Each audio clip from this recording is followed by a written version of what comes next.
सारा ने कॉलेज जाने के लिए तैयार अपने बेटे राहुल को प्यार भरी नजरों से निहारते हुए कहा, नर्वस क्यों हो बेटा? मेहनत तो की है ना, एग्जाम अच्छा होगा, डोंट वरी। राहुल ने माँ से मायूसी से कहा, पता नहीं माँ, देखते हैं। ऑफिस के लिए निकलते जय ने राहुल से कहा, आओ बेटा, आज मैं तुम्हें कॉलेज छोड़ देता हूँ। नहीं पापा, रहने दीजिए, मुझे अजय को भी उसके घर से लेना है, उसकी स्कूटी खराब है। मैं अपनी स्कूटी ले जाऊंगा तो आने में भी हमें आसानी रहेगी। ठीक है, ऑल द बेस्ट, कहकर जय ऑफिस के लिए निकल गए। सारा ने भी स्नेहपूर्वक बेटे को विदा किया और उसके बाद वह घरेलू कामों में लग गई। वह घर के काम तो कर रही थी पर उसका मन राहुल में अटका था। सारा और जय के अंतर्जातीय प्रेम विवाह को 25 साल हो गए थे। दोनों के बीच न तो धर्म कभी मुद्दा बना, न ही दोनों ने कभी लोगों की परवाह की। दोनों का मानना था कि प्रेम से अनजान लोग इंसान के दिलोदिमाग को धर्म के बंधन में बांधते रहते हैं। धर्म को एक किनारे रख दोनों ने कोर्ट मैरिज कर वैवाहिक जीवन की मजबूत नींव रख ली थी। लेकिन 21 वर्षीय राहुल कुछ समय से धर्म के बारे में भ्रमित था। उसके सवाल कुछ ऐसे होते थे, माँ, कौन सी सुप्रीम पावर सच है? हर धर्म अपने को बड़ा मानता है, पर वास्तव में बड़ा कौन सा है? सारा और जय अभी तक तो हल्के फुल्के ढंग उसे जवाब दे देते थे, लेकिन अब सारा को बात कुछ गंभीर लग रही थी। राहुल इस विषय पर बहुत सोचने लगा था। धर्म से जुड़ी हर बात पर उसका एक तर्क होता था। न कभी सारा ने इस्लाम धर्म की बात की थी और न ही जय ने कभी वेद पुराण व पंडितों की। दोनों बस जीवन की राह पर एक दूसरे के साथ प्यार से आगे बढ़ रहे थे। जय उच्च पद पर कार्यरत था जबकि सारा एक अच्छी हाउसवाइफ थी। राहुल के बारे में यूं ही सोचते सोचते सारा का पूरा दिन निकल गया और राहुल शाम को परीक्षा देकर घर भी आ गया। वह खुश था, उसका एग्जाम बहुत अच्छा हुआ था। दोनों माँ बेटे ने साथ खाना खाया और राहुल फिर सारा के पास ही लेट गया। राहुल को गंभीर देख सारा ने पूछा, क्या सोच रहे हो बेटे? वही सब माँ। सारा सचेत हुई, क्या? बस यही कि मैं जब अजय को लेने गया तो वह पूजा कर रहा था। उसकी मम्मी ने उसे तिलक लगाया, उसका मीठा मुंह करवाया और उसे शुभकामनाएं दीं। लेकिन इतना कुछ करने के बाद भी अजय के अधिकांश सवाल तो छूट ही गए और काफी कुछ उसे आया भी नहीं।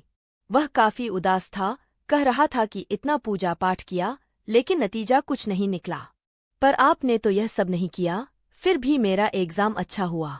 माँ, आखिर उसका इतना पूजा पाठ करने का क्या फायदा हुआ? क्यों नहीं सुनी गई उसकी?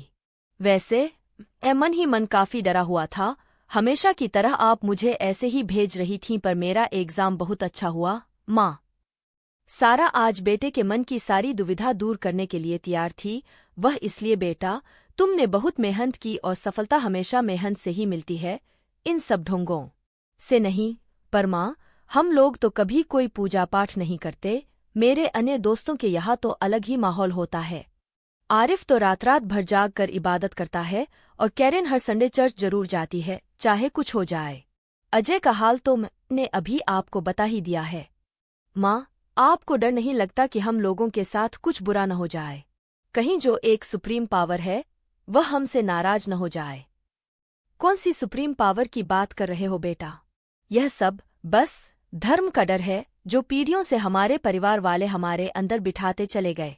राहुल, यह हमारे अंदर बैठा धर्म का बस एक डर है जो हमें इन अंधविश्वासों को मानने के लिए मजबूर करता है। तुम कभी डरना मत, बस सच्चाई और मेहनत से आगे बढ़ते चलो। पर माँ, धर्म भी तो सच बोलने के लिए कहता है। सच्चाई धर्म की नहीं, समाज की मांग है कि हम सच बोलें, अच्छे रास्ते पर चलें। बस हमारा यही कर्तव्य है।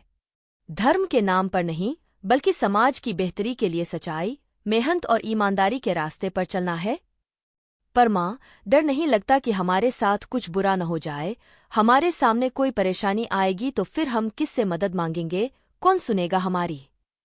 कोई परेशानी आएगी तो हिम्मत रखकर उसका सामना कर लेना। जो लोग धार्मिक अंधविश्वासों में अपना समय बर्बाद कर रहे हैं, क्या उनके साथ कुछ बुरा नहीं होता? उन्हें कभी कोई दुख नहीं होता? धर्म इंसान को कायर, डरपोक बना रहा है, उसे आगे बढ़ने के बजाय पीछे ढकेलता है। तुम्हें याद है न, 5 साल पहले तुम्हारे पापा की तबीयत बहुत खराब हो गई थी। उन्हें हमें अस्पताल में एडमिट करना पड़ा था। तो कहीं पूजा करने नहीं भागी। यही सोचा था कि जय शहर के एक अच्छे अस्पताल में भर्ती हैं और अच्छे डॉक्टर्स उनका इलाज कर रहे हैं, वे जल्दी ठीक हो जाएंगे। और ठीक हुए भी। उस समय उनको अच्छे इलाज की ही जरूरत थी और वह उन्हें मिला तो जय कितनी जल्दी ठीक हो गए थे, याद है न तुम्हें राहुल? हाँ माँ, आपकी फ्रेंड्स घर आकर कहती थीं कि आपके ग्रह खराब हैं, आपको कुछ पूजा वगैरह करवानी चाहिए, लेकिन तब आप कितने आराम से कहती थीं, सब ठीक हो जाएगा, तुम लोग परेशान न हो। और राहुल हंस पड़ा तो सारा भी मुस्करा दी।